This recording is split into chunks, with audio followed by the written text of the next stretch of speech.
দ্রুত জাতীয় সংসদ নির্বাচনের দাবিতে নারায়ণগঞ্জের রূপগঞ্জে বিএনপির শান্তি সমাবেশ অনুষ্ঠিত হয়েছে।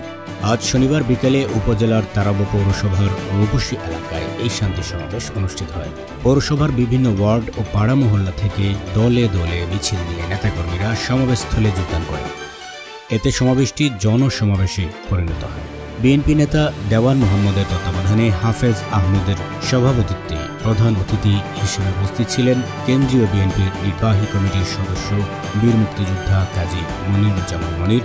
বিশেষ অতিথি হিসেবে উপস্থিত ছিলেন জেলা বিএনপির সাবেক ভারপ্রাপ্ত আহ্বায়ক নাসির উদ্দিন, স্বেচ্ছাসেবক দলের আহ্বায়ক মাহবুবুর রহমান, শফিকুল ইসলাম চৌধুরী, মুশারফ হোসেন, কাজী আহাদ, জাকির হোসেন সহ আরও অনেকেই। এ সময় প্রধান অতিথির বক্তব্যে বীর মুক্তিযোদ্ধা কাজী মনিরুজ্জামান মনির বলেন, স্বৈরাচারী শেখ হাসিনা ও তার নেতাকর্মীরা 15 বছর ক্ষমতায় থাকাকালীন সাধারণ মানুষের উপর ব্যাপক অত্যাচার ও নির্যাতন চালিয়েছে। আওয়ামী লীগের নেতাকর্মীরা হাজার হাজার কোটি টাকা লুট ও বিদেশে পাচার করেছে। আওয়ামী লীগের প্রেতাত্মাদের আর মাথাচাড়া দিয়ে উঠতে দেওয়া হবে না। একটি নিরপেক্ষ নির্বাচনের মধ্য দিয়ে দেশে গণতন্ত্র প্রতিষ্ঠার আগ পর্যন্ত সাধারণ মানুষকে সাথে নিয়ে আমাদের লড়াই চলবে।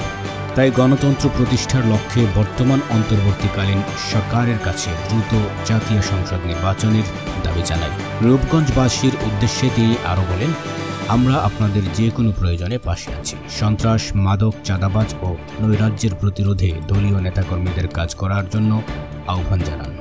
দৈনিক গণকণ্ঠ, সবার কথা বলে।